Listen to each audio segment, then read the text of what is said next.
Well, welcome to the show again. And remember, during the month of May, we are celebrating Mental Health Mondays, and that's what we're doing today on Shop South Mississippi.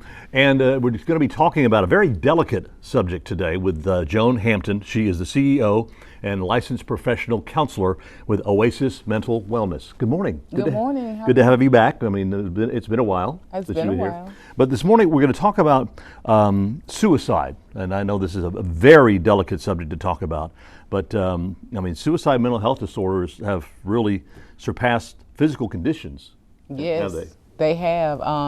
The New York Times just posted an article talking about it, that when people come into the emergency room or hospitals or whatever, that they're reporting more and more that suicide is a thought that they're contemplating, and it's just the issue that is coming up more and more. Well, with everything that's happened, especially over the past year or so, with the pandemic and everything, Yes. I know there's been a lot of issues behind it, behind things, and it's not just adults. I mean, teenagers. Well, look here recently, just last week, Naomi Judd. Absolutely, absolutely. There's a local teen in a neighboring city that made a post of a suicide note, actually, and what was going on with her. And the people look on the outside and say, "Oh, she's beautiful. Why would she do that?" You can't look on the outside and know what somebody is battling internally. Right.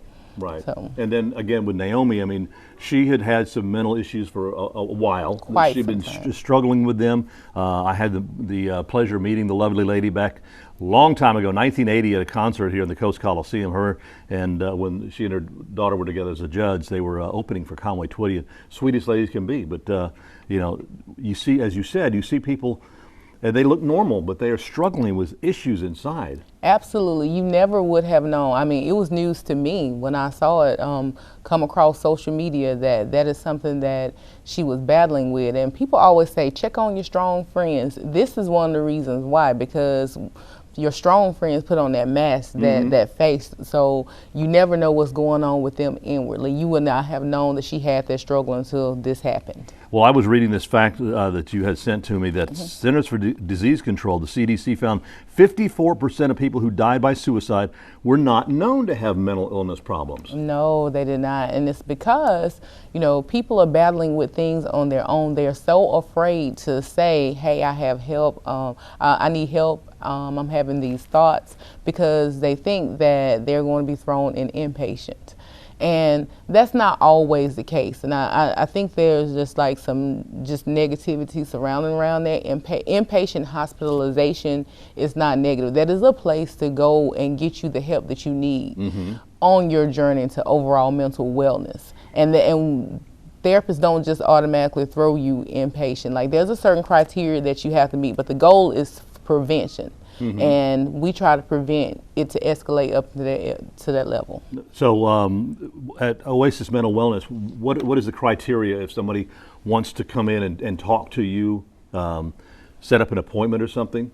There is not a criteria. Anybody, if you are having any type of mental issues, it can be depression, anxiety, not just suicide. Whatever you're dealing with, you feel like, hey, I'm struggling, I want to set up an appointment, they can call the office, 228-456-3116, or they can shoot an email over to info@oasismentalwellness.com. Now, this is interesting here because I had never heard this. You do not say they commit suicide, they died by suicide. Correct. Commit has a negative connotation to it. Yeah. You say people commit a bank robbery, they commit murder. It puts blame on the person who actually died by suicide. You want to say that they died by suicide. That is the language. And again, they were going back to Naomi Judd. They never said that she committed suicide. They said she died from mental illness. Correct. That is even a healthier term. There are a lot of factors that that can contribute to someone considering doing something like that. Relationships. Absolutely. There are some people that never really had any type of struggles, but when they get in a relationship that's not healthy and toxic, they sometimes think this is the only way out, especially if it's the one that's physically abusive. And financial stress? Financial stress, yes, you hear it often, so many times, like with gamblers, you know, when somebody has lost big or whatever, you will hear that they actually died by suicide. And then also, of course, one of the big things is substance abuse. Substance abuse, yes. What I've seen in mental health is when someone is struggling with substance abuse and they try so many times to get the monkey off their back, quote unquote, they think that that's the only way out, that's to take this avenue. Right. And it's just not true. Go and get the help that you need. Talk to a mental health professional. It's not supposed to be a scary process, and just go and have an intake. An intake is an initial appointment. Okay. Interesting that not every person, every depressed person dies by suicide, and not every suicide person, any person dies by suicide is depressed. That's true. That's true. There are some people that something bad may have happened. They have, okay, I lost my job. That person may not have ever been depressed ever, but to lose their job, their livelihood, that is when it starts to come to their mind, oh my God, what am I going to do? Like, how am I going to provide for my children? How am I going to provide for my family? And especially if there was a huge source of their happiness.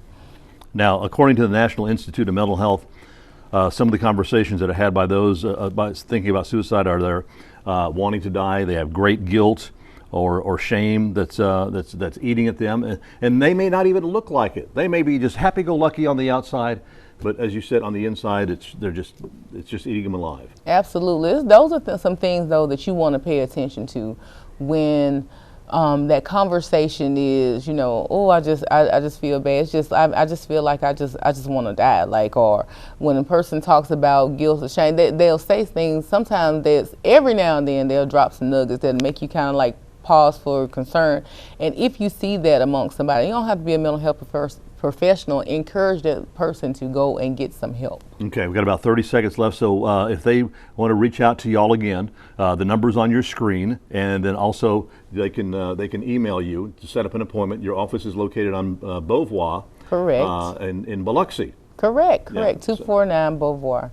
Okay. That's where we're located. And I guess if they need to, if you just walk in and say, I'd like to talk to somebody. Absolutely. We prefer it'll be easier. We'll get you in quickly if you call 228-456-3116 or email info@oasismentalwellness.com. Joan, thank you so much. Always a pleasure talking to you. Okay. If you need some help, give them a call at Oasis.